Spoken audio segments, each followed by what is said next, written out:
প্রধান উপদেষ্টাকে গুজবে মনোযোগ না দেওয়ার অনুরোধ সেনাপ্রধানের। জরুরি অবস্থা সম্পর্কে জানেন না আইন উপদেষ্টা। বাংলাদেশের সুষ্ঠু নির্বাচন চায় যুক্তরাষ্ট্র। ডাকসু নির্বাচন নিয়ে 1 ঘণ্টা নাটকীয়তা। হাইকোর্টের আদেশ চেম্বার আদালতে স্থগিত। উত্তপ্ত ক্যাম্পাস শান্ত হয় চেম্বারের সিদ্ধান্তে। ফেব্রুয়ারিতে নির্বাচন চ্যালেঞ্জিং বলেছেন মির্জা ফখরুল। নির্ধারিত সময়ে ভোট হবার আশাবাদ বললেন খালেদা জিয়া ও তারেক রহমানের নেতৃত্বে ঘুরে দাঁড়িয়েছে বিএনপি। সংস্কার না হলে ঝুঁকিতে পড়তে পারে নির্বাচন, শঙ্কা রেহমান সোবহানের। সরকার কি পথ হারিয়েছে? প্রশ্ন ডক্টর দেবপ্রিয়। সংস্কারের গাড়ির গন্তব্যে পৌঁছা নিয়ে সন্দিহান ডক্টর বদিউল। 2 বছরের মাথায় আবারও শক্তিশালী ভূমিকম্পে লণ্ডভণ্ড আফগানিস্তানের কুনার প্রদেশ। 800 ছাড়িয়েছে প্রাণহানি, আহত 2500-র বেশি। দেখছিলেন ক্রম সিমেন্ট সংবাদ শিরোনাম। এবার বিস্তারিত সংবাদ। কোনো ধরনের গুজবের দিকে মনোযোগ না দেওয়ার জন্য প্রধান উপদেষ্টা ডক্টর মোহাম্মদ ইউনূসকে অনুরোধ করেছেন সেনাপ্রধান জেনারেল ওয়াকারুজ্জামান। অন্তর্বর্তীকালীন সরকারকে পূর্ণ সহযোগিতার ব্যাপারে সরকার প্রধানকে আবারও আশ্বস্ত করেন সেনাবাহিনীর প্রধান। সোমবার প্রধান উপদেষ্টার সঙ্গে সাক্ষাতে আশ্বাস দেন সেনাপ্রধান। বৈঠকে প্রধান উপদেষ্টা বর্তমান পরিস্থিতিতে বেসামরিক প্রশাসনকে সহায়তায় সেনাবাহিনীর ভূমিকা নিয়ে আলোচনা করেন। আইনশৃঙ্খলা রক্ষায় ধারাবাহিক অবদানের জন্য সেনাবাহিনীকে ধন্যবাদ জানান। প্রধান উপদেষ্টার প্রেস উইং থেকে এসব তথ্য জানানো হয়েছে। বিবৃতিতে বলা হয়েছে, প্রধান উপদেষ্টা সেনাবাহিনীর ভূমিকা সুসংহত করার প্রয়োজনীয়তার উপর জোর দেন। প্রেস উইংয়ের বিজ্ঞপ্তিতে আরও জানানো হয়, প্রধান উপদেষ্টা বলেছেন তিনি ভোটার উপস্থিতি, নতুন ও নারী ভোটারদের অংশগ্রহণ, নিরাপত্তা, গণতন্ত্র ও আইনের শাসন নিশ্চিত করবে এমন একটি নির্বাচনের ব্যাপারে জাতির সাথে অঙ্গীকারাবদ্ধ। সরকারের সব উদ্যোগ ও কর্মসূচি সফল করতে পুরো সেনাবাহিনী অঙ্গীকারাবদ্ধ বলেও জানান জেনারেল ওয়াকারুজ্জামান। এদিকে দেশে জরুরি অবস্থা বা তত্ত্বাবধায়ক সরকারের সম্ভাবনার বিষয়ে কিছু জানেন না বলে সাফ জানিয়ে দিয়েছেন আইন উপদেষ্টা ডক্টর আসিফ নজরুল। তবে এ নিয়ে গুজব ও গুঞ্জনে বিচলিত না হওয়ার আহ্বান জানিয়েছেন তিনি। সোমবার সচিবালয়ে গণমাধ্যম কর্মীদের সঙ্গে আলাপকালে এক প্রশ্নের জবাবে এমনটা জানান তিনি। আইন উপদেষ্টা বলেন, প্রধান বিচারপতির সঙ্গে সেনাপ্রধান দেখা করেছেন, এমন কিছু তার জানা নেই। ফেব্রুয়ারিতে নির্বাচন আয়োজন নিয়ে সরকার দৃঢ় প্রতিজ্ঞ বলেও জানান আইন উপদেষ্টা। রিপোর্ট রিশান নাসরুল্লাহর। রাজনৈতিক দলের সাথে প্রধান উপদেষ্টার বৈঠক, জাতীয় নির্বাচন ও আইন শৃঙ্খলা পরিস্থিতি প্রসঙ্গে সচিবালয়ে আইন উপদেষ্টার কাছে জানতে চান সাংবাদিকরা। এ সময় আইন উপদেষ্টা জানান, প্রধান উপদেষ্টার সাথে মাঝে মধ্যে দেখা করেন সেনাবাহিনীর প্রধান। সামাজিক মাধ্যমে ছড়িয়ে পড়া গুজব গুঞ্জন নিয়ে বিচলিত হওয়ার কোনো কারণ নেই। আর্মি চিফ প্রধান বিচারপতির সাথে দেখা করেছেন, এই ধরনের কোনো তথ্য আমার জানা নাই। আমি 2-1টা পত্রিকায় দেখেছি, আর অনলাইনে এটা নিয়ে নানান গুজব গুঞ্জন হয়েছে দেখেছি। এসব গুজব গুঞ্জন নিয়ে বিচলিত হওয়ার মতো কিছু নাই, এটা হচ্ছে আমার বক্তব্য। আর আর্মি চিফ অবশ্যই এখন পর্যন্ত তো অবশ্যই গুজব, আমি তো এই সম্বন্ধে কিছু জানি না। আর আর্মি চিফ আপনার আমাদের প্রধান উপদেষ্টার সাথে মাঝে মাঝে দেখা করেন, রাষ্ট্রপতির সাথেও আগে দেখা করেছেন। তো আমি মনে করি না এটা নিয়ে বিচলিত হওয়ার মতো কিছু আছে। রাজনৈতিক দলের সাথে নির্বাচনকালীন সরকার নিয়ে কোনো আলোচনা হয়নি জানিয়ে আইন উপদেষ্টা বলেন, ফেব্রুয়ারির নির্বাচনকে সামনে রেখে রাষ্ট্রীয় কর্মকাণ্ড চলছে। এর আগেও বিভিন্ন ইস্যুতে ওনাদের মধ্যে মতবিরোধ হয়েছে, মতবিরোধ শেষও হয়েছে, আপনারা দেখেছেন। তো ওনাদের বিচার বিবেচনা বোধের উপর আমাদের আস্থা আছে। আমরা মনে করি যে প্রয়োজনীয় মুহূর্তে আমরা তাদের বিভিন্ন ব্যাপারে মতভিন্নতা থাকতে পারে, প্রয়োজনীয় মুহূর্তে অবশ্যই আমরা তাদের মধ্যে ঐক্য দেখতে পারবো। আর আমরা সরকারের পক্ষ থেকে ফেব্রুয়ারিতে নির্বাচন করার ব্যাপারে দৃঢ় প্রতিজ্ঞ। এটা আমাদের প্রধান উপদেষ্টা বারবার বলেছেন, নির্বাচন কমিশনকেও সেরকম ইনস্ট্রাকশন দেওয়া হয়েছে, ওনারা সকল পদক্ষেপ গ্রহণ করছেন। তার আগে কিছু বিষয়ে যে মতভিন্নতা রয়েছে বা মতভেদ রয়েছে, সেটা আমরা আশা করি সেটা দূর হয়ে যাবে। চলমান আইন শৃঙ্খলা পরিস্থিতি প্রসঙ্গে আসিফ নজরুল বলেন, গণ অভ্যুত্থানের পরে এরকম পরিস্থিতি বেশ কয়েকবার মোকাবেলা করেছে সরকার। বলেন, পরিস্থিতি ভালো হয়েছে, সামনে আবারও ভালো হবে। রিশান নাসরুল্লাহ, বাংলাভিশন, ঢাকা। অন্যদিকে প্রধান নির্বাচন কমিশনার AMM নাসির উদ্দিন আশা প্রকাশ করেছেন, নির্বাচনের সময় মব সৃষ্টিকারীরা আর সংগঠিত হতে পারবে না। আর যুক্তরাষ্ট্রের ভারপ্রাপ্ত রাষ্ট্রদূত ট্রেসি অ্যান জেকবসন জানিয়েছেন, কোনো নির্দিষ্ট দল বা রাজনীতিবিদের সাথে নেই তারা। নির্বাচনের মাধ্যমে বাংলাদেশের জনগণ তাদের প্রতিনিধি বেছে নিবে, এই বিষয়ে তাদের কোনো প্রভাব নেই। নির্বাচন কমিশন ভবনে বৈঠক শেষে তারা এসব কথা বলেন। বিস্তারিত মোবাশ্বের আহমেদের রিপোর্টে। 5 আগস্ট পরবর্তী সময়ে দেশে ধীরে ধীরে বেড়েছে বিভিন্ন দাবিতে আন্দোলন ও সড়ক অবরোধ। একই সাথে পাল্লা দিয়ে বেড়েছে মব ভায়োলেন্স। তবে মব ভায়োলেন্সের মতো কোনো অরাজকতা আসন্ন ত্রয়োদশ জাতীয় সংসদ নির্বাচনের সময়ে আর তৈরি হবে না বলে মনে করেন প্রধান নির্বাচন কমিশনার। সোমবার দুপুরে আগারগাঁও নির্বাচন কমিশন অফিসে যুক্তরাষ্ট্রের ভারপ্রাপ্ত রাষ্ট্রদূত ট্রেসি অ্যান জ্যাকবসনের সাথে নির্বাচনের সার্বিক বিষয় নিয়ে আলোচনা শেষে সাংবাদিকদের একথা বলেন তিনি। ইলেকশনের সময় যখন 300 কনস্টিটিউয়েন্সিতে যখন একদিন ইলেকশন হবে, ওই মবই ভাগ হয়ে যাবে 300 জায়গায়। যারা মব সৃষ্টি করে ওরা দেখবেন যে যার যার কনস্টিটিউয়েন্সিতে চলে গেছে, একসাথে এত লোক একত্রে আর পাওয়া যাবে না। ঢাকা শহরেই খালি হয়ে যায়, শুধু ভোটাররা যারা ভোট দিতে তারা। এখানে আমাদের অভিজ্ঞতায় বলে যে ওই সব লোক যে এখানে থাকবে এমন না। যারা মব সৃষ্টি করতে চায়, তারা মব সৃষ্টি যারা করতে চাইবে তারা সুবিধা করতে পারবে না। অতীতের নির্বাচন কমিশন স্বাধীনভাবে কাজ করতে পারেনি উল্লেখ করে তিনি আরও বলেন, কোনো প্রকার চাপ ছাড়াই কাজ করে যাচ্ছে কমিশন। নির্বাচন কমিশনের প্রস্তুতির অভাব রয়েছে। নির্বাচন কমিশন প্রস্তুত নয়, ওদের প্রস্তুতি সাফিসিয়েন্ট নয়। এই কথা বলে যাতে কোনো নির্বাচন নিয়ে কোনো ধরনের কথা না হয়, এই জন্য আমরা পূর্ণ প্রস্তুতি নিয়ে থাকব। আমরা কোনো ধরনের কোনো ব্লেম নিতে রাজি না। আমি এই কথাটা ওনাকে জানিয়েছি এবং সেই লক্ষ্যে আমরা কিন্তু প্রস্তুতি নিয়েছি। এর আগে সিএসির সাথে বৈঠক শেষে যুক্তরাষ্ট্রের ভারপ্রাপ্ত রাষ্ট্রদূত ট্রেসি অ্যান জ্যাকবসন সাংবাদিকদের বলেন, বাংলাদেশে অবাধ সুষ্ঠু নিরপেক্ষ নির্বাচন আয়োজনের পক্ষে তারা। We do not, as the U.S. Embassy or the U.S. government, support any particular party, but we do meet with the political parties to understand their platforms and their goals. We do not support any particular politician, but we do meet with politicians to understand their goals. And we do not support any particular outcome. That is for the people of Bangladesh to decide, and we wish you all the best success in doing it. Tracy Jacobson সহ মার্কিন দূতাবাসের political chief David Moe ও political specialist Firoz Ahmed সিইসির সাথে নির্বাচন সংক্রান্ত বৈঠকে উপস্থিত ছিলেন। মুবাশশির আহমেদ, বাংলা ভিশন, ঢাকা। ডাকসু নির্বাচন স্থগিত করে দেয়া হাইকোর্টের আদেশ 1 ঘন্টারও কম সময়ের মধ্যে স্থগিত করেছে চেম্বার আদালত। এর ফলে ডাকসু নির্বাচনে আপাতত আইনি বাধা নেই। আগামীকাল চেম্বার আদালতে হাইকোর্টের দেয়া আদেশের বিরুদ্ধে করা আবেদনের শুনানির কথা। নাবিল জাহাঙ্গীরের রিপোর্ট। ডাকসু নির্বাচনে শিবির সমর্থিত জিএস প্রার্থী SM ফরহাদের প্রার্থিতা চ্যালেঞ্জ করে সোমবার হাইকোর্টে রিট আবেদন করেন অপরাজেয় 71, অদম্য 24 মনোনীত মুক্তিযুদ্ধ ও গণ আন্দোলন বিষয়ক সম্পাদক BM ফাহমিদা আলম।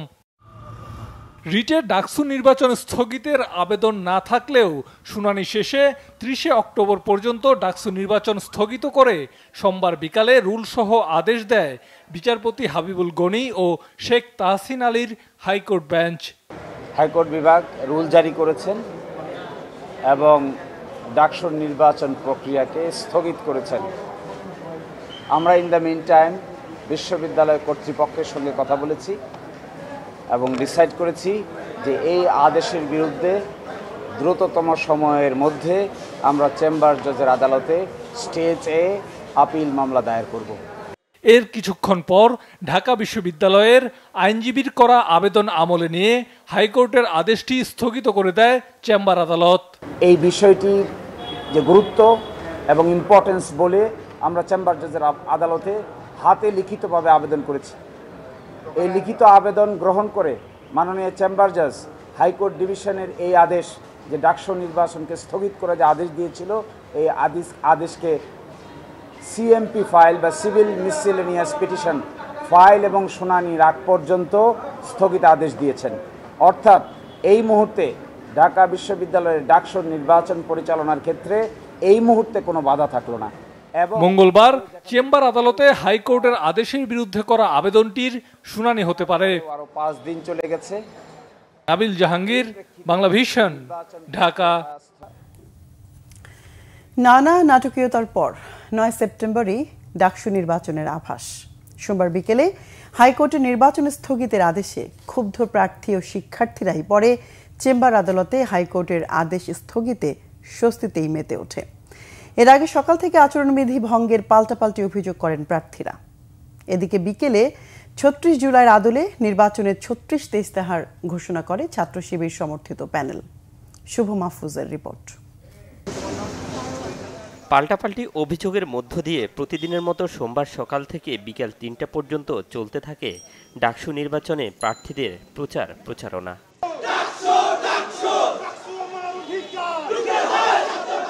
বিকেলে ছাত্র শিবির সমর্থিত ঐক্যবদ্ধ শিক্ষার্থী জোট প্যানেলের SM ফরহাদের প্রার্থিতা বাতিল রিটের প্রাথমিক শুনানিতে ৯ সেপ্টেম্বর ডাকসু নির্বাচন স্থগিত করে হাইকোর্ট। এই খবরে মুহূর্তেই ক্ষোভে ফেটে পড়েন শিক্ষার্থীরা। প্রতিবাদে তাৎক্ষণিক মিছিল করে ছাত্র শিবির, ছাত্র ইউনিয়ন সহ কয়েকটি প্যানেলের প্রার্থীরা। এরপরই চেম্বার আদালতে হাইকোর্টের আদেশ স্থগিতে ভিন্ন প্রতিক্রিয়া।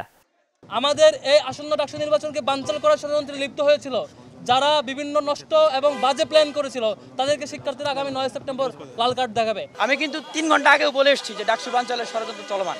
তো এইটা ছিল একটা ষড়যন্ত্র। তারা একটু টেস্ট করে দেখেছে যে শিক্ষার্থীরা প্রতিক্রিয়া জানায় কিনা। শিক্ষার্থীরা প্রতিক্রিয়া না জানালে তাহলে কিন্তু এই রায়কে স্থগিত করতো না। তফসিল ঘোষণার পর থেকেই আমরা নানা সময় নানা কানে এই ষড়যন্ত্রের কথা শুনি। আজকে সেই ষড়যন্ত্র দৃশ্যমান হলো এবং ঢাকা বিশ্ববিদ্যালয়ের শিক্ষার্থীরা সেই ষড়যন্ত্রকে লাল কার্ড দেখিয়েছে। এর আগে দিনভর চলতে থাকে ডাকসু নির্বাচন সামনে রেখে সপ্তম দিনের প্রার্থীদের প্রচারণা। এ সময় প্রার্থীরা সোশ্যাল মিডিয়ায় নানাভাবে সাইবার বুলিংয়ের শিকারের অভিযোগ করেন। আমরা দেখতে পাচ্ছি আমাদের এই যে রেসপন্স, শিক্ষার্থীদের আমাদের প্রতি তাদের প্রত্যাশা, আমাদের যে আকাঙ্ক্ষা, সেগুলো দেখে অনেকে ঈর্ষান্বিত হচ্ছে। তো ঈর্ষান্বিত হয়ে তারা আমাদেরকে মোকাবেলা করতে না পেরে তারা বিভিন্নভাবে আমাদেরকে অনলাইনে বিভিন্ন ফেক অ্যাকাউন্ট থেকে, বিভিন্ন বট আইডি থেকে ক্রমাগত অ্যাটাক করছে। আমাদের সোশ্যাল মিডিয়া যে আইডিগুলো আছে সেখানে ক্রমাগতভাবে বিষেধাগার করছে। আমাদের যারা নারী প্রার্থী আছে তাদেরকে বিভিন্নভাবে সাইবার বুলিং করছে। শিক্ষার্থীদের কাছে ভোট চাওয়ার পাশাপাশি কুশল বিনিময় করেছেন ছাত্রদল সমর্থিত প্যানেল। এ সময় নির্বাচন অনুষ্ঠিত হতে কোনো প্রতিবন্ধকতা নেই বলে জানান ভিপি প্রার্থী আবিদুল ইসলাম খান। একদম অনলাইনের চিত্র আর মাঠের চিত্র টোটালটাই ডিফারেন্ট, এবং সাধারণ শিক্ষার্থীরা আমাদেরকে অ্যাকসেপ্ট করে নিচ্ছে। কেউ ফুল দিচ্ছে, কেউ বুকে নিচ্ছে, কেউ বলতেছে ভাই এই মাত্র অপেক্ষা করছিলাম আপনারা কখন আসবেন, এই যে ভিডিও দেখছি ভাই আপনারা আসছেন। তো এগুলো আসলে অনেক বড় পাওয়া। এদিকে ডাকসু নির্বাচন উপলক্ষে আগামী ৮ থেকে ১০ সেপ্টেম্বর সব ক্লাস ও পরীক্ষা বন্ধের ঘোষণা দিয়েছে বিশ্ববিদ্যালয় প্রশাসন। শুভ মাহফুজ, বাংলা ভিশন, ঢাকা। দর্শক, এই মুহূর্তে ঢাকা বিশ্ববিদ্যালয় ক্যাম্পাসে আছেন বিশেষ প্রতিনিধি সৈয়দ আব্দুল মুহিত। সরাসরি কথা বলবো তার সাথে। মুহিত, ক্যাম্পাসের এখনকার পরিস্থিতি কেমন দেখছেন? আপনাকে যদি বলে রাখি যে BM ফাহমিদা আলম তার যে রিট, সেই রিটকে কেন্দ্র করে ঢাকা বিশ্ববিদ্যালয়ের প্রায় ৪৫ থেকে ৫০ মিনিটের একটা উত্তেজনাকর পরিস্থিতি তৈরি হয়। তার রিটকে কেন্দ্র করেই হাইকোর্ট থেকে যে নিষেধাজ্ঞা, অর্থাৎ ডাকসু নির্বাচন বাতিল বা নিষেধাজ্ঞা দেওয়া হয়েছিল, সেই নিষেধাজ্ঞার পর পুরো ক্যাম্পাসে এক ধরনের উত্তেজনাকর পরিস্থিতি তৈরি হয়। আপনি জানেন যে ডাকসু নির্বাচনের যে ২৮টি পদ রয়েছে, সেই ২৮টি পদে ৪৭১ জন প্রার্থী প্রতিদ্বন্দ্বিতা করছেন। ফলে প্রায় আগামী ৯ সেপ্টেম্বর যে নির্বাচন হবে ডাকসু নির্বাচন, সেই নির্বাচন ঘিরে ঢাকা বিশ্ববিদ্যালয়ের শিক্ষার্থীদের মধ্যে যে উত্তেজনা, উৎসাহ, আগ্রহ সেটি রয়েছে। বিকেল ৩:৫০ নাগাদ হাইকোর্টের যেই রিট, সেই রিটের পর অর্থাৎ নির্বাচনকে ঘিরে যে রিট অর্থাৎ হাইকোর্টের যে নিষেধাজ্ঞা দেওয়া হয়, এর ফলে চরম উত্তেজনাকর পরিস্থিতি তৈরি হয়। বিভিন্ন হল থেকে ছাত্ররা তারা মিছিল নিয়ে ঢাকা বিশ্ববিদ্যালয়ের ভিসি চত্বর, অপরাজয় বাংলা, মধুর ক্যান্টিন সহ বিভিন্ন এলাকায় তারা মিছিল সমাবেশ করে বিক্ষোভ করে। তারা জানায় যে একেবারে নির্বাচনের শেষ মুহূর্তে এসে যে রিট করা হয়েছে এটি একটি ষড়যন্ত্রের অংশ। সেই ষড়যন্ত্র ঢাকা বিশ্ববিদ্যালয় বাস্তবায়ন হতে দেবে না। যে কোনো মুহূর্তে যে কোনোভাবেই ডাকসু নির্বাচন হতে হবে। পরে অর্থাৎ ৪:৪৫ বা ৪৫ আবার নতুন করে হাইকোর্টের যে চেম্বার আদালত ডাকসু নির্বাচনের পক্ষে মতামত দিলে সেই অর্থাৎ শিক্ষার্থীদের মধ্যে শান্তির সুবাতাস সেটি আমরা দেখতে পেয়েছি। বিভিন্ন ভিভি প্যানেল অর্থাৎ বিভিন্ন প্যানেল, আপনি জানেন যে ডাকসু নির্বাচনকে কেন্দ্র করে প্রায় 10টি প্যানেল নির্বাচন করছে বিভিন্ন প্রার্থীরা। তারা নতুন করে এই যে চেম্বার জজ আদালতের যে আদেশ, সেই আদেশকে স্বাগত জানিয়ে তারা সংবাদ সম্মেলন। ধন্যবাদ আপনাকে, প্রয়োজনে আবারও যোগাযোগ করব। বিএনপির মহাসচিব মির্জা ফখরুল ইসলাম আলমগীর বলেছেন, নির্বাচন নিয়ে ষড়যন্ত্র চলছে। ফেব্রুয়ারিতে নির্বাচন চ্যালেঞ্জিং উল্লেখ করে তিনি বলেন, ভোট নির্ধারিত সময় হবে এমনটাই বিশ্বাস করে বিএনপি। নির্বাচনে সর্বাত্মক সহযোগিতা করবেন তারা। বিএনপিকে বারবার ধ্বংসের ষড়যন্ত্র হয়েছে উল্লেখ করে মির্জা ফখরুল আরও বলেন, বেগম খালেদা জিয়া ও তারেক রহমানের নেতৃত্বে দল ঘুরে দাঁড়িয়েছে। রিপোর্ট করছেন সিকান্দার রেমান। বিএনপির ৪৭তম প্রতিষ্ঠা বার্ষিকী। দলের প্রতিষ্ঠাতা রণাঙ্গনের বীর মুক্তিযোদ্ধা শহীদ রাষ্ট্রপতি জিয়াউর রহমানের প্রতি শ্রদ্ধা জানাতে নেতাকর্মীদের ব্যাপক উপস্থিতি। শেরেবাংলা নগরে তার মাজারে ফুলেল শ্রদ্ধা জানান দলের মহাসচিব মির্জা ফখরুল ইসলাম আলমগীর সহ সিনিয়র নেতারা। বেলা ১১টার দিকে শহীদ জিয়াউর রহমানের মাজারে শ্রদ্ধা জানানোর এই কর্মসূচি চলে কয়েক ঘণ্টা ব্যাপী। বিপুল সংখ্যক মানুষের উপস্থিতির কারণে গোটা এলাকা থমকে যায় ওই সময়ে। প্রতিষ্ঠাতার প্রতি শ্রদ্ধা, ভালোবাসা, নেতাকর্মীদের ত্যাগ ও দলের বিরুদ্ধে নানা ষড়যন্ত্রের বিষয়ে কথা বলেন বিএনপি মহাসচিব মির্জা ফখরুল ইসলাম আলমগীর। বিএনপির কে ধ্বংস করার জন্য বিএনপির প্রায় ৬০ লক্ষ মানুষের বিরুদ্ধে মিথ্যা মামলা দেওয়া হয়েছে। বিএনপির প্রায় ২০,০০০ মানুষকে হত্যা করা হয়েছে। ১৭০০ নেতাকর্মীকে গুম করা হয়েছে, খুন করা হয়েছে এবং একটা অবিশ্বাস্য রকমের একটা ফ্যাসিজম এখানে প্রতিষ্ঠা করা হয়েছিল। মূল লক্ষ্যই ছিল বিএনপিকে নিশ্চিহ্ন করা।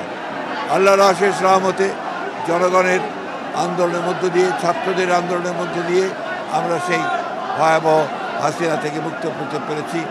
ফেব্রুয়ারিতে নির্বাচন হওয়াটাই এখন বড় চ্যালেঞ্জ বলছে বিএনপি।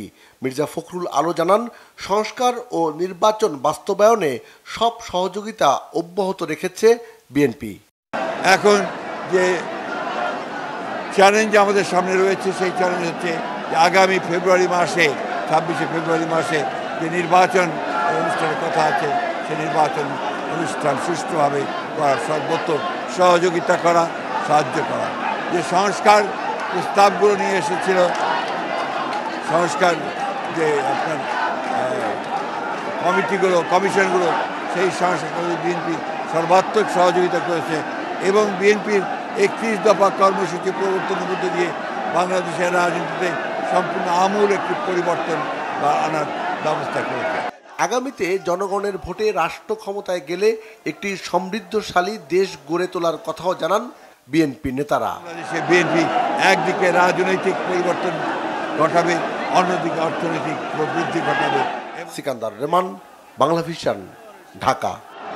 সংস্কার না হলে নির্বাচন ঝুঁকির মধ্যে পড়তে পারে বলে মনে করেন বেসরকারি গবেষণা প্রতিষ্ঠান সেন্টার ফর পলিসি ডায়ালগ সিপিডির চেয়ারম্যান অধ্যাপক রেহমান সোবহান।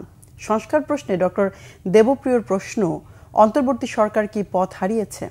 সুজনের সম্পাদক বৈদুল আলম মজুমদার বলেন, সংস্কারের গাড়ি চলছে ঠিকই, কিন্তু গন্তব্যে পৌঁছাবে কিনা তা নিয়ে যথেষ্ট সন্দিহান তিনি।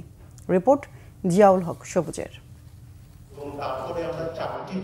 জনগণের প্রত্যাশা ও সুশাসন বিষয়ক কার্যাবলী পর্যবেক্ষণে সোমবার আনুষ্ঠানিক যাত্রা শুরু হলো নতুন প্ল্যাটফর্ম বাংলাদেশ রিফর্ম ওয়াচের, যার কাজ হবে রাজনৈতিক সংস্কার, কর্মসংস্থান ও সামাজিক সুরক্ষার বিষয়গুলো পর্যবেক্ষণ করা, সেই সাথে জনগণের অধিকার প্রতিষ্ঠা ও সুশাসন নিশ্চিতের অগ্রগতি দেখা। বিভিন্ন কমিটি এবং কমিশন থেকে এলো, সেগুলো কোথায় যেন মাঝে যেন আর আগাতে পারল না। এটা কি তাদের আকাঙ্ক্ষার অভাব? এটা কি তাদের যৌথতার অভাব? এটা কি তাদের সক্ষমতার অভাব?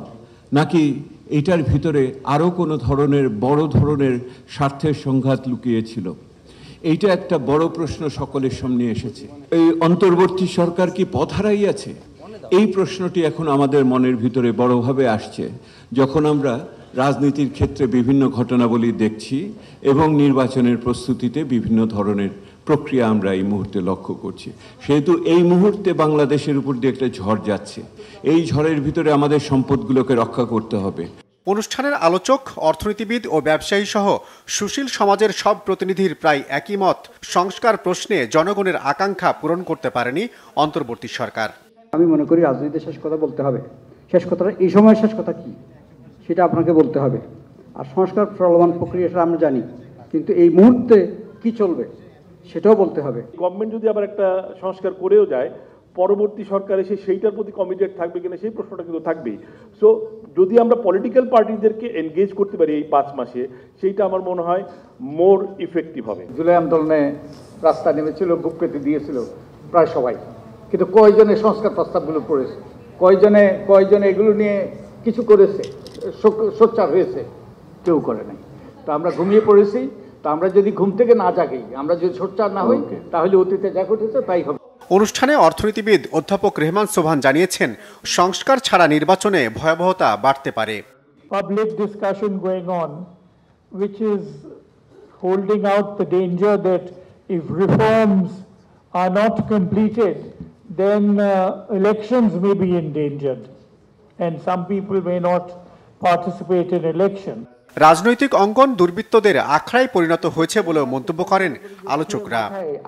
জিয়াউল হক সবুজ, বাংলাভিশন, ঢাকা।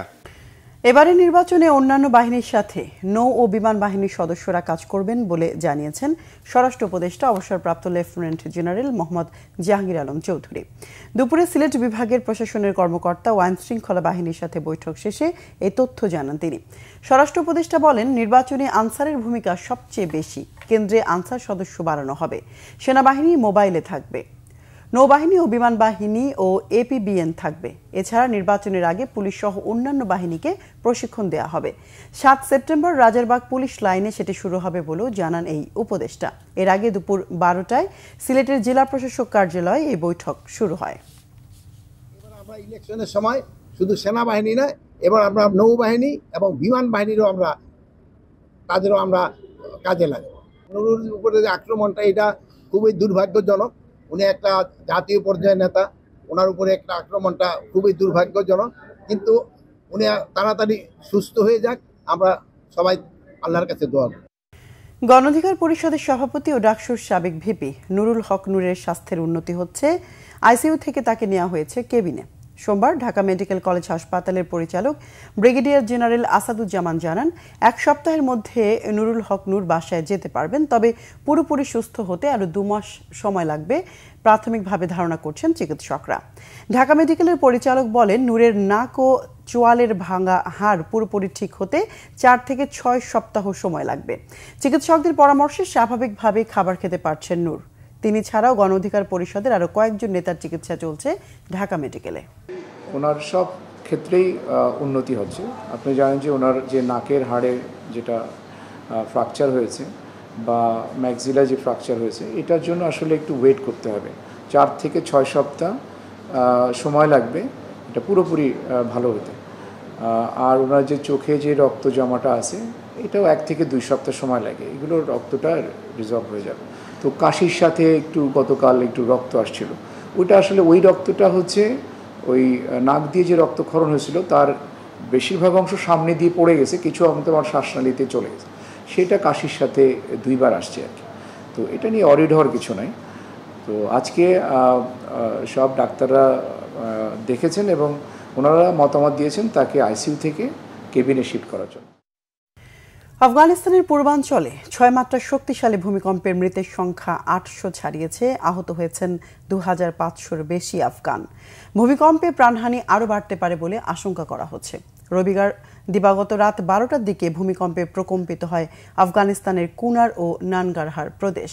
মার্কিন ভূতাত্ত্বিক জরিপ সংস্থা ইউএসজিএস এর তথ্য অনুযায়ী এর উৎপত্তি স্থল ছিল ভূপৃষ্ঠের 8 কিলোমিটার গভীরে। এরপর অন্তত আরও 3টি কম্পন হয়েছে, সেগুলোর মাত্রা ছিল 4.5 থেকে 5.2 এর মধ্যে। কেন্দ্রস্থল থেকে প্রায় 200 কিলোমিটার দূরে আফগানিস্তানের রাজধানী কাবুলেও বেশ কয়েক সেকেন্ড কম্পন অনুভূত হয়। কম্পন ছাড়িয়েছে পাকিস্তানের রাজধানী ইসলামাবাদ পর্যন্ত। আফগানিস্তানের স্বরাষ্ট্র মন্ত্রণালয়ের মুখপাত্র মুফতি আব্দুল মতিন জানিয়েছেন, কুনারে মৃত্যু হয়েছে 610 জনের, অন্তত 12 জনের মৃত্যু হয়েছে নানগারহার প্রদেশে। এখনও ভবনের নিচে অনেকেই চাপা পড়ে আছেন, তাদের খোঁজে উদ্ধার অভিযান অব্যাহত আছে। আহতদের হাসপাতালে নেওয়া হয়েছে। এর আগে 2023 সালে আফগানিস্তানের 6.3 মাত্রার ভূমিকম্পে 4000-এর বেশি মানুষের মৃত্যু হয়েছিল। বাংলাদেশ কৃষি বিশ্ববিদ্যালয় অনির্দিষ্টকালের জন্য বন্ধ ঘোষণার পর সকাল থেকে শিক্ষার্থীরা হল ছাড়তে শুরু করে। তবে ছাত্রীদের হল ছাড়ার ব্যাপারে নিরুৎসাহিত করে আন্দোলনরতরা। বহিরাগতদের হামলার প্রতিবাদ ও ভিসি সহ শিক্ষকদের পদত্যাগের দাবিতে ক্যাম্পাসে বিক্ষোভ করে বিক্ষুব্ধ শিক্ষার্থীরা হল থেকে বেরিয়ে ক্যাম্পাসের রাস্তায় কেয়ার মার্কেট, ভিসির বাসভবনের সামনে এবং ছাত্রী হলগুলোর সামনে অবস্থান নিয়ে আন্দোলন চালিয়ে যাচ্ছে। 4 দফা দাবির মধ্যে রয়েছে প্রক্টরের পদত্যাগ, বহিরাগতদের হামলার ঘটনায় ভিসির ক্ষমা প্রার্থনা, হামলায় জড়িত শিক্ষকদের বিচার দাবি এবং কম্বাইন্ড ডিগ্রি বাস্তবায়ন। এর আগে ক্যাম্পাসে বহিরাগতদের হামলার প্রতিবাদ ও 4 দফা দাবিতে রাতভর ক্যাম্পাসে বিক্ষোভ করে বিক্ষুব্ধ শিক্ষার্থীরা। পরিস্থিতি নিয়ন্ত্রণে মোতায়েন করা হয়েছে বিজিবি ও পুলিশ। এদিকে চট্টগ্রাম বিশ্ববিদ্যালয় ও আশপাশের এলাকায় আগামীকাল মঙ্গলবার মধ্যরাত পর্যন্ত 144 ধারার মেয়াদ বাড়ানো হয়েছে। সেনাবাহিনীর পাশাপাশি মোতায়েন রয়েছে আইনশৃঙ্খলা বাহিনীও। চট্টগ্রাম বিশ্ববিদ্যালয়ের শিক্ষার্থীদের সাথে স্থানীয়দের সংঘর্ষের ঘটনায় থমথমে পরিবেশ বিরাজ করছে এলাকা জুড়ে। সংঘর্ষের ঘটনায় গত রাতেই 21 সদস্যের একটি তদন্ত কমিটি গঠন করা হয়। সংঘর্ষে আহত উপাচার্য প্রফেসর ডক্টর কামাল উদ্দিনকে এই কমিটির প্রধান করা হয়েছে। এছাড়া কমিটিতে বিশ্ববিদ্যালয়ের সিন্ডিকেট সদস্য, সাবেক ভিপি ও স্থানীয় বিএনপি নেতা SM ফজলুল হক ও অন্য ছাত্র প্রতিনিধিরা রয়েছেন। ক্যাম্পাস সংলগ্ন 2 নম্বর গেট এলাকার মেস ভাড়া বাসা থেকে ক্যাম্পাসে বিভিন্ন হলে আশ্রয় নিয়েছেন শিক্ষার্থীরা। শনিবার রাত ও রবিবার সারাদিন শিক্ষার্থী ও স্থানীয়দের মধ্যে দফায় দফায় সংঘর্ষে প্রভিসি, প্রক্টর, শিক্ষার্থী ও গণমাধ্যম কর্মী সহ 2 শতাধিক মানুষ আহত হন। আহত এক শিক্ষার্থী আইসিইউতে চিকিৎসাধীন। উন্নত চিকিৎসার জন্য ঢাকায় আনা হয়েছে আরেকজনকে। এদিকে 2024-25 শিক্ষাবর্ষে প্রথম বর্ষের শিক্ষার্থীদের রাকসুতে ভোটাধিকার নিশ্চিত করা ও বিশ্ববিদ্যালয়ের শিক্ষার পরিবেশ বিঘ্ন করার অপচেষ্টার অভিযোগে প্রশাসন ভবনের প্রধান ফটকের সামনে অবস্থান নেয় রাজশাহী বিশ্ববিদ্যালয় ছাত্রদল। দুপুর 12টার দিকে প্রশাসন ভবনের মেইন গেটের সামনে অবস্থান নেয় তারা। ছাত্রদলের অভিযোগ, বিশ্ববিদ্যালয়ের রাকসু নির্বাচনে সুষ্ঠু পরিবেশ বিঘ্ন করার ষড়যন্ত্র করছে। রবিবার পরিকল্পিতভাবে ছাত্রদল ও শিক্ষার্থীদের লাঞ্ছিত করা হয়েছে বলে অভিযোগ তাদের। ছাত্রদলের নেতারা সাফ জানিয়ে দেন, প্রথম বর্ষ শিক্ষার্থীদের ভোটার তালিকায় অন্তর্ভুক্ত না করা পর্যন্ত তাদের আন্দোলন চলবে। জাতীয়তাবাদী ছাত্রদলের সাবেক সভাপতি আবুল কাশেম চৌধুরী বলেন, ছাত্র জনতার আকাঙ্ক্ষা বাস্তবায়ন করতে হলে নির্বাচন হতে হবে। সকালে জাতীয় প্রেস ক্লাবে মুক্তিযুদ্ধের সর্বাধিনায়ক জেনারেল MAG ওসমানের 107তম জন্মবার্ষিকী উপলক্ষে এক আলোচনা সভায় তিনি কথা বলেন। আবুল কাশেম চৌধুরী বলেন, গণতন্ত্রের সৌন্দর্য হচ্ছে গণতন্ত্রের প্রথায় নির্বাচন হওয়া, যা হত্যা করেছিল ফ্যাসিস্ট আওয়ামী লীগ সরকার। বলেন, শেখ হাসিনা 17 বছর ধরে দেশের মানুষের প্রতি অন্যায় করেছে, গুম খুন করেছে, সাংবাদিক হত্যা করেছে। অন্তর্বর্তী সরকার 1 বছরও এর বিচার করতে পারেনি। বলেন, বাংলাদেশের প্রধান শত্রু আওয়ামী লীগ। তাদের প্রতিহত করতে হলে দেশের মানুষকে 5 আগস্টের মতো ঐক্যবদ্ধ থাকতে হবে। আওয়ামী লীগ, ফ্যাসিস্ট হাসিনা সরকার, ফ্যাসিস্ট আওয়ামী লীগ, এর বিরুদ্ধে সকলকে ঐক্যবদ্ধ থাকতে হবে। যেমনি 5 আগস্টে হয়েছিলেন, ওইসব চলবে না, ওই পিআর এগুলি চলবে না। বাদ দেন সব, বাদ দিয়ে সোজা নির্বাচনে আসেন। সামাজিক দায়বদ্ধতার অংশ হিসেবে Pubali bank PLC Dhaka national medical institute হসপিটালকে 40 লাখ টাকা এবং ঢাকা ন্যাশনাল মেডিকেল কলেজকে 20 লাখ টাকা আর্থিক অনুদান দিয়েছে। পূবালী ব্যাংকের ব্যবস্থাপনা পরিচালক ও CEO Mohammad Ali, Dhaka national medical institute হসপিটালের পরিচালক অবসরপ্রাপ্ত professor brigadier general doctor Iffat Ara এবং ঢাকা ন্যাশনাল মেডিকেল কলেজের উপাধ্যক্ষ ডাক্তার মোহাম্মদ আফজাল হোসেনের কাছে আর্থিক অনুদানের চেক হস্তান্তর করেন। অনুষ্ঠানে পূবালী ব্যাংকের উপব্যবস্থাপনা পরিচালক মোহাম্মদ শাহ নেওয়াজ খান উপস্থিত ছিলেন। এ সময় ঢাকা ন্যাশনাল মেডিকেল ইনস্টিটিউট হসপিটালের deputy director doctor Rezaul Haque Roni, Dhaka national medical কলেজের chief accounts and finance officer Mohammad Mujibur Rahman, সহকারী সচিব প্রশাসন শামিনুর রহমান মল্লিক সহ 2 প্রতিষ্ঠানের ঊর্ধ্বতন কর্মকর্তারা উপস্থিত ছিলেন। আন্তর্জাতিক সংবাদ প্রসঙ্গ। চীনের তিয়ানজিনে 2 দিনব্যাপী আয়োজিত সাংহাই কোঅপারেশন অর্গানাইজেশন বা SCO সম্মেলনে যোগ দিতে এরই মধ্যে বিশ্বের 20টি দেশের নেতারা একত্রিত হয়েছেন। সোমবার সম্মেলনের ফাঁকে একান্তে আলোচনা করতে দেখা যায় ভারতের প্রধানমন্ত্রী নরেন্দ্র মোদী, রাশিয়ার প্রেসিডেন্ট ভ্লাদিমির পুতিন ও চীনের প্রেসিডেন্ট শি জিনপিংকে। 3 জনই ছিলেন হালকা মেজাজে। 3 নেতার মধ্যে বন্ধুত্বপূর্ণ সম্পর্কের কথা তুলে ধরে সামাজিক যোগাযোগ মাধ্যমে ছবি পোস্ট করেছেন ভারতের প্রধানমন্ত্রী। পুতিনের সঙ্গে তোলা ছবি শেয়ার করে মোদী লেখেন, পুতিনের সাথে সাক্ষাৎ সবসময় আনন্দের। মোদি আশা করছেন দ্রুতই রাশিয়া ইউক্রেন যুদ্ধের সমাপ্তি টানবেন রুশ প্রেসিডেন্ট পুতিন। যুক্তরাষ্ট্রের শুল্ক নীতি নিয়ে সম্পর্কের টানাপোড়েনের মধ্যে 3 নেতার বন্ধুত্বপূর্ণ আলোচনা সামনে এলো। এর আগে রবিবার ভারতের প্রধানমন্ত্রী নরেন্দ্র মোদি ও চীনের প্রেসিডেন্ট শি জিনপিং এর মধ্যে 50 মিনিটেরও বেশি সময় ধরে দ্বিপাক্ষিক বৈঠক হয়। সংবাদ শেষ করব ক্রাউন সিমেন্ট শিরোনামগুলো আরেকবার জানিয়ে। প্রধান উপদেষ্টাকে গুজবের মনোযোগ না দেওয়ার অনুরোধ সেনাপ্রধানের। জরুরি অবস্থা সম্পর্কে জানেন না আইন উপদেষ্টা। বাংলাদেশের সুষ্ঠু নির্বাচন চায় যুক্তরাষ্ট্র। ডাকসু নির্বাচন নিয়ে 1 ঘণ্টা নাটকীয়তা। হাইকোর্টের আদেশ চেম্বার আদালতে স্থগিত। উত্তপ্ত ক্যাম্পাস শান্ত হয় চেম্বারের সিদ্ধান্তে। ফেব্রুয়ারিতে নির্বাচন চ্যালেঞ্জিং বলেছেন মির্জা ফখরুল। নির্ধারিত সময়ে ভোট হবার আশাবাদ। বললেন খালেদা জিয়া ও তারেক রহমানের নেতৃত্বে ঘুরে দাঁড়িয়েছে বিএনপি। সংস্কার না হলে ঝুঁকিতে পড়তে পারে নির্বাচন, শঙ্কা রেহমান সোবহানের। সরকার কি পথ হারিয়েছে, প্রশ্ন ডক্টর দেবপ্রিয়র। সংস্কারের গাড়িতে গন্তব্যে পৌঁছা নিয়ে সন্দিহান ডক্টর বদিউল। 2 বছরের মাথায় আবারও শক্তিশালী ভূমিকম্পে লন্ডভন্ড আফগানিস্তানের কুনার প্রদেশ। 800 ছাড়িয়েছে প্রাণহানি, আহত 2500-র বেশি।